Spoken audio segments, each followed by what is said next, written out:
తాజా 30 సుదీర్ఘకాలంగా రాజకీయాల్లో ఉండి వరుసగా ఎమ్మెల్యేగా గెలుస్తూ వస్తున్నప్పుడు మంత్రి పదవి రావాలని ఎవరైనా కోరుకుంటారు. కానీ మంత్రి పదవుల్ని పరిమితంగా మాత్రమే ఇవ్వగలరు. 100 మందికి మినిస్టర్ పోస్టులు ఇవ్వలేరు. ఈ విషయం మంత్రి పదవి ఆశించే వారికి కూడా తెలియంది కాదు. పార్టీ మీద ఆగ్రహం వ్యక్తం చేయడానికి రాజీనామా అస్త్రాన్ని సంధిస్తుంటారు. ప్రస్తుతం టీడీపీలో మంత్రి పదవి ఆశించి భంగపడ్డ పలువురు ఇలాగే ఎమ్మెల్యే పదవులకు చివరకు పార్టీకి కూడా రాజీనామా చేసేందుకు సిద్ధమవుతున్నారు. అది వారి వ్యక్తిగత నిర్ణయం. దాన్ని ఎవరూ కాదనలేరు. టీడీపీలో ఉండొచ్చు లేదా వేరే పార్టీలకు వెళ్ళొచ్చు. కానీ మంత్రి పదవి రాలేదని ప్రజలకు ఇబ్బంది కలిగే పనులు చేయడం మాత్రం తీవ్ర అభ్యంతరకరం. కృష్ణా జిల్లాలో పెడన నియోజకవర్గ ఎమ్మెల్యే కాగిత వెంకట్రావుకు మంత్రి పదవి రాలేదని ఆయన అనుచరులకు పట్టరానంత కోపం వచ్చింది. ఈ కోపాన్ని ప్రజల మీద చూపించారు. పెడన నియోజకవర్గంలో బంద్ నిర్వహించారు. నియోజకవర్గంలోని 4 మండలాల్లో బంద్ నిర్వహించడంతో ప్రజలకు ఇబ్బందులు వచ్చాయి.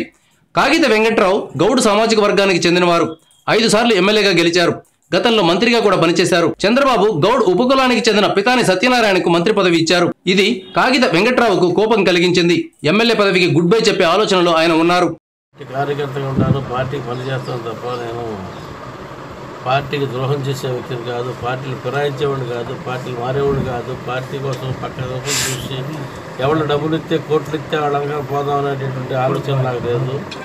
ఎన్ని పార్టీలు వచ్చినా ఎంతమంది ఆహ్వానించినా నేను మాత్రం పార్టీని మారకుండా నా జీవితం చివరి శ్వాసతో కూడా ఆ పచ్చ జెండా కప్పుకునే సరిపోవాలనేటటువంటి ఆలోచన తప్ప మరొక ఆలోచన నాలో లేదని చెప్పి నేను పదే చాలా సందర్భాల్లో చెప్పాను.